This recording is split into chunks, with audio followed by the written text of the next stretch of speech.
Salut à tous, on se retrouve pour une nouvelle vidéo. Alors aujourd'hui c'est la config du mois. J'ai tout le temps tendance à dire config de la semaine, mais non, c'est bien la config du mois.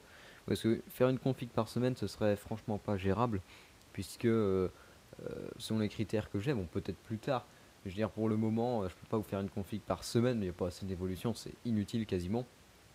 Donc j'ai essayé de vous faire la config du mois. Donc ça va être le troisième épisode de cette série. Alors la config du mois, pour rappel, je vais vous faire une config généralement entre 800 et 900 euros avec des bonnes performances, avec un peu le meilleur matériel que vous pouvez trouver actuellement, tout en n'oubliant pas le futur et la compatibilité, la simplicité. Alors aujourd'hui j'ai une très bonne nouvelle à vous annoncer, c'est que vous aurez le droit à des processeurs Intel de 6ème génération. C'est un truc que je rêve de faire en config du mois depuis déjà pas mal d'années. Enfin, dans pas mal d'années. Je raconte des conneries en plus. Depuis pas mal de semaines plutôt. Faut pas exagérer non plus. Mais simplement, les processeurs Intel de 6ème génération étaient jusqu'à présent malheureusement un peu trop chers pour notre budget. Mais ça vient de changer. Alors, le budget, malheureusement, je l'ai un petit peu dépassé, puisqu'on est plus proche des... à quoi que, attendez 2 secondes, il me semble que je suis peut-être dedans parce que j'ai modifié 2-3 petits trucs. Non, j'ai réussi à rentrer, non, hors du budget, à 40 euros près. Donc on sera aux alentours de 940 euros, hein, je vous le dis tout de suite. Sachant que il y a des promotions en ce moment, d'ailleurs je vais regarder ça tout de suite hein, pour aujourd'hui, mais bon évidemment ce sera plus valable demain. Donc voilà. Voilà, j'ai trouvé une promotion qui nous permet de nous faire rentrer à 910 euros et 75 centimes. Donc vous voyez qu'on est vraiment très proche du maximum que je m'étais fixé, mais on est encore légèrement au-dessus. Donc on aura le droit au processeur Intel de 6ème génération dans cette config. On aura également droit à la DDR4, évidemment, j'ai craqué pour la DDR4, et tout le bazar. Donc je vais commencer tout de suite la config. Alors le premier composant, hop là. Le premier composant auquel vous aurez droit, ce sera le processeur. Il s'agit tout simplement d'un Core i5 Intel. Donc pour ce qui est de ce processeur, vous n'avez sans doute pas souvent entendu parler. C'est tout simplement un Core i5 6500. Alors le Core i5 6500, c'est un Core i5 de toute nouvelle génération qui vient de sortir. Alors d'ailleurs, je tiens à vous dire un truc à propos du processeur justement, c'est qu'il est un peu cher, 219 euros, on est presque 100 euros au-dessus du processeur que je vous ai présenté le mois dernier. Il est plus performant évidemment, donc on est vraiment beaucoup plus cher. Mais j'ai réussi à peu près le rentrer dans le budget, hein. Vous verrez un peu pourquoi. J'ai fait quelques sacrifices par contre sur d'autres points, mais bon, voilà. Et donc on part sur des Intel Core i5 puisque les Core i3 ne sont pas encore sortis ou pas assez présents. À l'heure où je vous parle, je crois qu'il n'y a que, un revendeur qui a actuellement des Core i3 6ème génération sur son site internet. Et il n'y en a que un ou deux, je crois qu'il y en a très peu à l'heure où je fais cette vidéo évidemment. Donc d'ici les Core i3 si vous voulez, ce sera pour le mois prochain. Et donc pour ce mois-ci, j'ai craqué pour les Core i5, c'est ce qui fait notamment que le budget est plus élevé que d'habitude.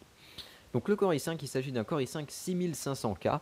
Donc on est sur un quad-core, hein, socket 1151, 3,2 GHz. Il a 6 mégaoctets de cache L3. Il est gravé en 14 nanomètres. Bon, attends, je vais essayer de vous faire ça à peu près dans l'ordre.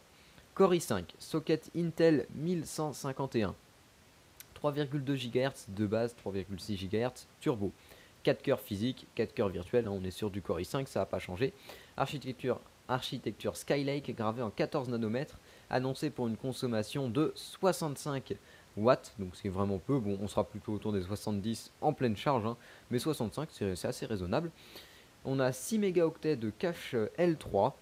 Bon, autrement, on a évidemment, pour ce qui est de l'IGP, on a évidemment une IGP, il s'agit de la Intel HD Graphics 530. Donc bon, c'est la carte de base, mais de toute façon, je ne vais pas trop vous en parler parce qu'on ne l'utilisera pas pour cette config.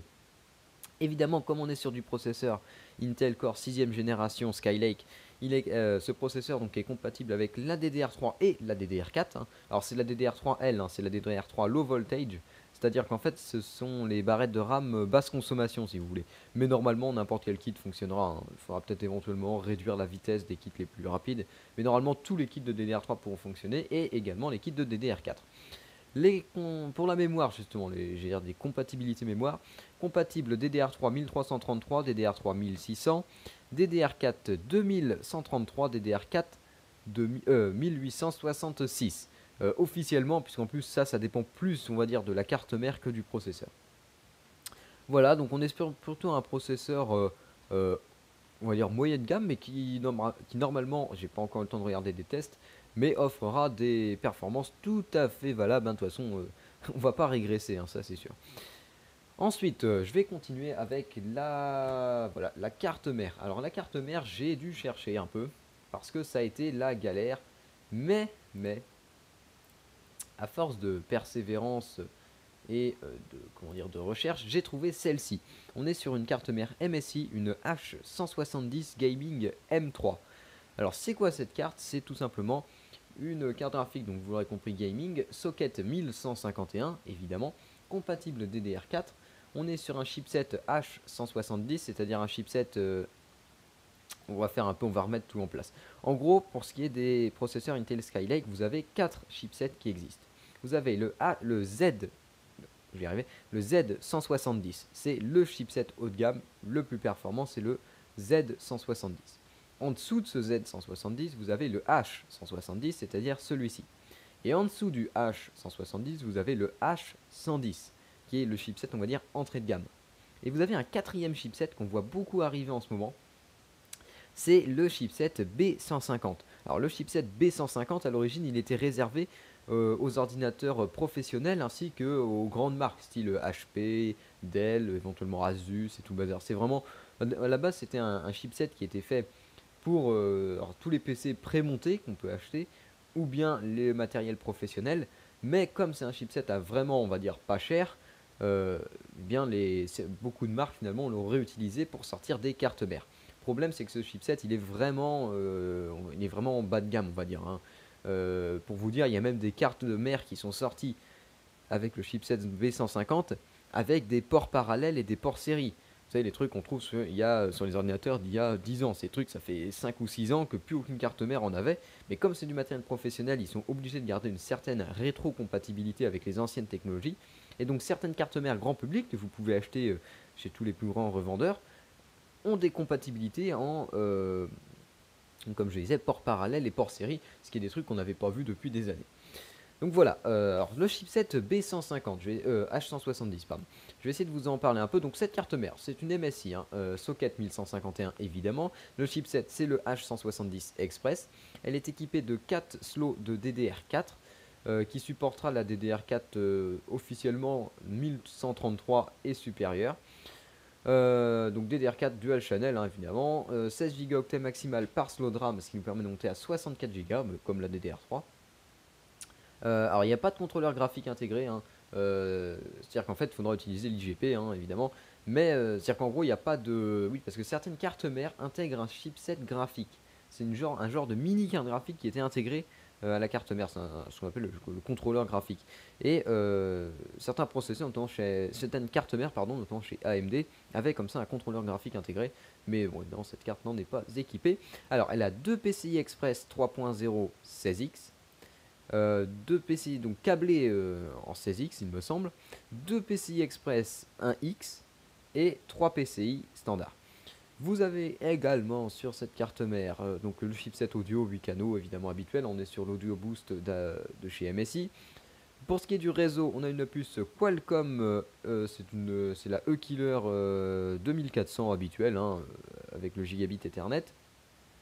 Elle supporte le RAID, SATA 6 gigabits, 2 SATA Express et donc un M2 qui est câblé. C'est justement ce M2 qui est câblé en PCI Express 3.0 4X ou bien SATA 6 gigabits. En fait, c'est les nouveautés maintenant, ils font les deux. C'est-à-dire qu'avant, on avait soit ils étaient câblés en PCI Express, soit ils étaient câblés en SATA. Et bien celui-là, il est câblé en deux. C'est une nouvelle technologie qu'ils ont réussi à installer. Ensuite, donc les connecteurs USB, on peut avoir 12 USB, dont 6 USB 2.0 et autant d'USB 3.1. Alors, il faut savoir que cette carte mère n'a pas d'USB 3.1 type C de base. D'ailleurs, je vais essayer éventuellement de vous la montrer en plus en détail. Hop, là, si j'y arrive. Magie, là voilà. Donc voilà, cette carte mère n'a pas de connecteur USB type C, 3.1 type C, les fameux connecteurs type C, mais par contre elle a 4 connecteurs USB 3.1 type A à l'arrière. C'est on va dire aussi bien, parce que le type C, le problème du type C, c'est que le connecteur USB type C il est très bien, il fonctionne un peu comme le port Lightning d'Apple, mais il est très bien sur ce qui va être les téléphones ou en façade de votre boîtier ou de... Oui, en façade de votre boîtier. Le problème, c'est que mettre un connecteur USB type C à l'arrière d'une carte mère, c'est moins utile, on va dire, qu'en façade. Mais pour l'instant, aucun constructeur n'a osé l'intégrer en façade. Bon, voilà. Voilà pour le moment. Donc, vous voyez qu'ici, on a 4 USB 2.0, 4 USB 3.1, un port PS2, donc les anciens souris clavier, un HDMI, un DVI, donc l'Ethernet évidemment, et les 8 sorties, enfin les 6 sorties pardon pour le son, donc les 5 prises jack 3.5 et la prise audio optical audio. Ensuite, donc je vais essayer de continuer. Par contre, je suis un peu perdu parce que j'ai plusieurs écrans, on va dire. Je vais essayer de remettre ça. Ensuite, on continue avec, parce qu'on commence à se faire chier un peu, hein, avec la RAM. Donc, on est sur de la Corsair Vengeance DDR4 en LPX, la fameuse LPX. Hop là, je cherchais de chez Corsair. Donc, c'est de la DDR4 2400 MHz, hein, donc c'est de la bonne DDR4, 2 x 4 Go, donc 8 Go. Faudra pas hésiter éventuellement à prévoir même 16 petits gigaoctets, hein, faudra pas hésiter, hein. Donc moi j'ai pris de la 2400 puisque tant qu'à faire, vu qu'on s'équipe en DDR4, on aurait pu prendre, il y a beaucoup de cartes mères, enfin il y a des cartes mères qui sont compatibles DDR3, hein, ce qui vous permet de réutiliser éventuellement un ancien kit de DDR3 que vous auriez à traîner, vous pouvez le réutiliser, ça bride pas du tout le processeur. J'ai voulu prendre la DDR4, pourquoi? Parce que on sait très bien que obligatoirement ça va évoluer et obligatoirement d'ici quelques années ce sera la DDR4 qui dominera, on va dire, le marché. C'est-à-dire que d'ici quelques années tous les processeurs seront compatibles DDR4 et toutes les cartes mères adopteront la DDR4. Donc tant qu'à faire, autant passer à la DDR4 dès maintenant si vous le pouvez. Mais si vous avez de la très bonne RAM DDR3 que vous avez acheté récemment, qui fonctionne très bien et que vous souhaitez réutiliser, n'hésitez pas, il faudra juste changer la carte mère pour en prendre une compatible avec la DDR4, avec la DDR3 pardon, et MSI d'ailleurs a des cartes mères compatibles DDR3 tout à fait valables, hein. Et Asus notamment, il y a Asus qui a sorti une Asus B150, enfin vous pouvez vous renseigner, mais voilà, je souhaiterais quand même vous avertir que vous n'êtes pas obligé de partir sur de la DDR4. Moi je l'ai fait parce que tant qu'à faire, je préfère qu'on se mette directement dans de la mémoire, on va dire, moderne. Donc on est sur de la DDR4, 2 barrettes, hein, 2 x 4 Go, DDR4 2400 MHz. Pour ce qui est de... j'ai pas grand chose à dire, mais pour ce qui est des latences, donc on est sur de la CL14, hein, avec les timings de 16, 16, 31, qui tourne à 1,2 volts DDR4 classique, quoi. Le prix de ce kit, d'ailleurs, je ne vous ai pas parlé encore des prix, donc le processeur était à 220 € à peine. La carte mère, hop là, pardonnez-moi. La carte mère, je vais dire non, tant qu'à faire, elle était à, j'ai perdu la carte mère, elle était pas très chère non plus, puisqu'elle est, enfin pas très chère, la carte mère était à, voilà, 124 €. Donc 220 pour le processeur, 124 pour la carte mère. On a également la RAM donc qui est à 76 €. Donc c'est pas cher, hein. Maintenant la DDR4 est quasiment, on peut compter, il y a à peine 10 € d'écart entre un kit en DDR3 et un kit en DDR4 de même capacité. Surtout que là en plus on part sur de la DDR4 2400 MHz. Alors que pour le même prix on serait sur de la DDR3 1866, oui 1866. Donc on a des performances, finalement la DDR4 revient presque à moins cher que la DDR3 actuellement. Il faut dire qu'il y a une énorme baisse des prix de la DDR4 depuis que les processeurs Skylake ont commencé à pointer le bout de leur nez. Donc je vais continuer ensuite, on va pas traîner, avec la carte graphique, la fameuse GTX 960 Gaming Asus, MSI justement. Donc bon là 960 gaming, hein, que dire de plus, hein, on est sur un GM 204 donc qui tourne à 1216 MHz de base, 1279 MHz turbo. On a 2 Go de GDDR5 à 1752 MHz, le tout monté sur un bus de 128 bits, compatible SLI évidemment, 4K et HD, hein, évidemment compatible 4K HD. On a une sortie HDMI, une sortie DVI et 3 sorties DisplayPort. La carte nécessite un connecteur PCI Express 8 pins pour fonctionner. Voilà, voilà, et j'ai rien d'autre à rajouter. Ensuite, on continue avec le stockage. Alors le stockage, je suis parti donc sur un SSD. Il s'agit d'un Samsung 850 Evo dans sa version 120 Go. Donc le 850 Evo, hein, on est sur SATA 6 Gigabits. C'est un disque, donc un SSD 2 pouces et demi évidemment, c'est de la TLC, de la triple level channel, hein, c'est de la NAND en TLC. Les débits annoncés sont de 540 mégaoctets en lecture et 520 mégaoctets en écriture. Et voilà, le tout pour un prix de 60, à moins de 80 euros, 78 euros. Hein, donc là, je vous ai même pas donné le prix de la GTX 960. Hein, la 960 est à 230 euros à peine. Évidemment, à chaque fois que je vous dis, j'exagère un tout petit peu les prix. 230 pour la 960 et 80 pour le SSD. On continue ensuite avec une autre unité de stockage. Oh, je suis pas dedans. Avec voilà une autre unité de stockage, donc un disque dur tout à fait standard. Je vous recommande simplement le Seagate Barracuda, donc 1 Teraoctet, hein, un disque dur 7200 tours par minute en 1 Teraoctet, interfacé en SATA 6 gigabits par seconde. Son prix c'est 56,75 € sur LDLC à l'heure où je vous parle. Voilà, ça je peux pas faire plus précis pour le moment. Donc 1 Teraoctet, hein, c'est suffisant. Évidemment, si vous avez besoin de plus, vous pouvez prendre plus. Et évidemment, rien ne vous empêche de recycler un vieux disque dur, entre guillemets un vieux disque dur, hein, que vous auriez du moment qu'il est en SATA. De toute façon, vous pouvez l'utiliser. Donc rien ne vous empêche d'utiliser votre ancien disque dur ou un disque dur que vous avez qui traîne. Ça marchera parfaitement et vous pouvez comme ça économiser les 56,75 € et donc redescendre en dessous des 800 euros. En dessous des 900 euros. Pardon. On continue ensuite avec... Oh, je suis encore pas dedans. Ok, j'ai un bug. Voilà, avec le système de refroidissement, le Cooler Master Hyper 212 Evo, le traditionnel Hyper 212 Evo. Alors Hyper 212 Evo, hein, je rappelle, ventilateur 120 mm, les caloducs qui sont directement en contact avec la base. J'ai plus rien à dire, hein, c'est plus. Renseignez-vous dessus, c'est un ventilateur qui n'est absolument plus à présenter, on va dire, à l'heure actuelle, puisque c'est l'un des plus vendus, ce doit être d'ailleurs le ventilateur le plus vendu. On continue ensuite avec l'alimentation. Je suis parti sur une Be Quiet Pure Power L8 en 400 watts. Donc son prix c'est 60 euros. Donc 400 watts Be Quiet, donc au moins on est sûr avec Be Quiet qu'on aura du sérieux puisque c'est allemand et qu'on aura également du silence, hein, puisque Be Quiet oblige. On est sur une alimentation, donc 400 watts certifié 80 plus bronze. Donc c'est une alimentation qui est non modulaire, on est sur une alimentation fixe. Les connectiques, on a un connecteur ATX 20 pins, enfin 24 pins, hein, 20 plus 4 comme d'habitude. Un connecteur 8 pins, donc 2 x 4 pour le CPU. Deux connecteurs PCI Express 6 plus 2 pour les cartes graphiques. 4 alimentations SATA et une alimentation Molex pour éventuellement les vieux lecteurs de disquettes. Ainsi également, j'allais oublier, 3 alimentations Molex donc et une alimentation Molex mais une alimentation disquette, hein, FDD. Oui, ça s'appelle Molex également mais c'était Molex disquette. Donc voilà, donc 4 SATA, 3 Molex et un port pour disquette. On est sur un ventilateur donc 120 mm de type silencieux évidemment. L'alimentation est au format ATX, hein, ça vous l'aurez remarqué. Et voilà, j'ai pas grand chose d'autre à dire, j'ai même pas la garantie. Non, je peux même pas vous sortir la garantie. Voilà, donc une Pure Power 400 watts. Je sais plus quoi dire. Ensuite, on continue avec le boîtier. D'ailleurs, ça doit être le dernier composant.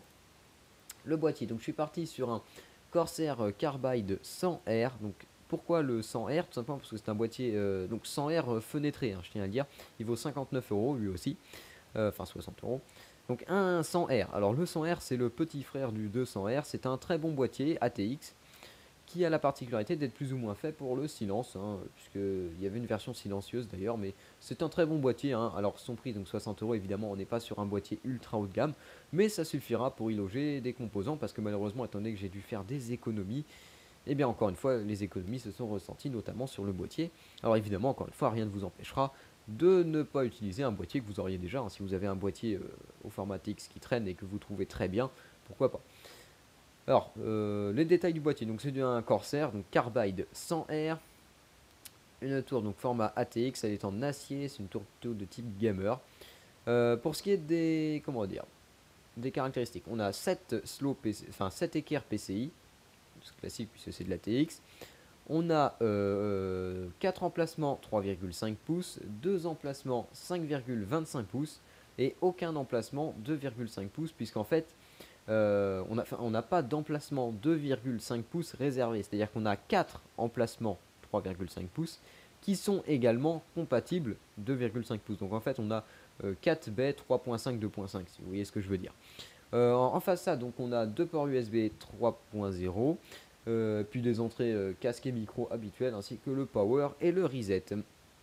On a un emplacement 120 mm à l'arrière, deux emplacements 120-140 à l'avant et deux emplacements 120 mm sur le dessus. Et on a un 120 mm à l'arrière qui est déjà fourni dès l'achat. Et le boîtier pèse 4,8 kg, donc 4,8 kg.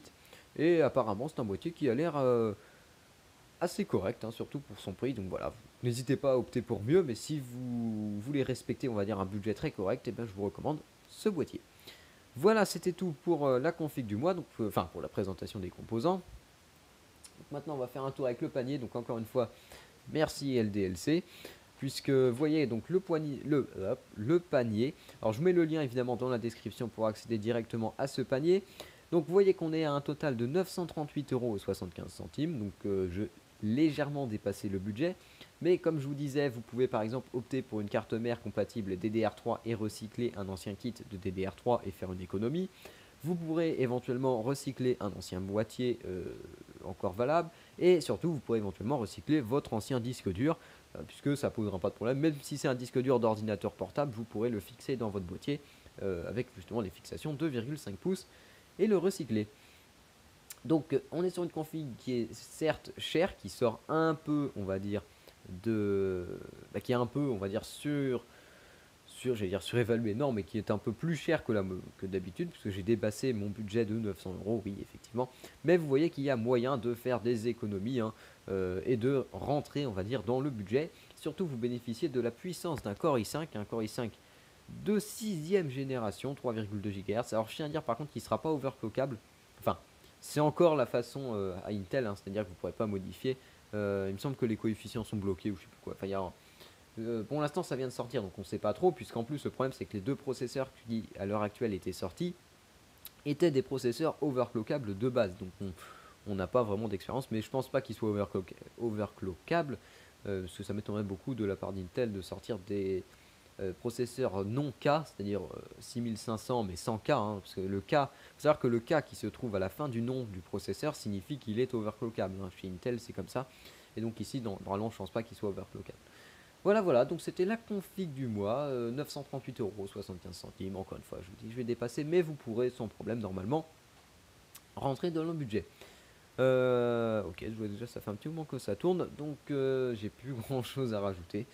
Donc voilà, alors le mois prochain, pardon, on se retrouve pour une autre config du mois, évidemment. Et le mois prochain, j'essaierai de tenir le budget de 900 € maximum, premièrement. Et deuxièmement, j'essaierai d'opter pour un Core i3 génération 6000, encore une fois. Donc je pense que d'ici le mois prochain, ils seront sortis, hein. Donc pour le moment, ils ne le sont pas. C'est pour ça que je vous dis encore que j'ai dû prendre un Core i5. Donc tant mieux pour vous, même si ça vous coûtera plus cher. Mais autrement, n'hésitez pas à attendre le mois prochain pour la prochaine config du mois, dans laquelle je vous présenterai normalement, si tout va bien, un Core i3 de génération 6. Enfin, génération 6, de 6ème génération. Voilà. Sur ce, j'ai plus rien à vous dire. Je vois qu'il est déjà 20 h et je vous dis salut à tous et à la prochaine.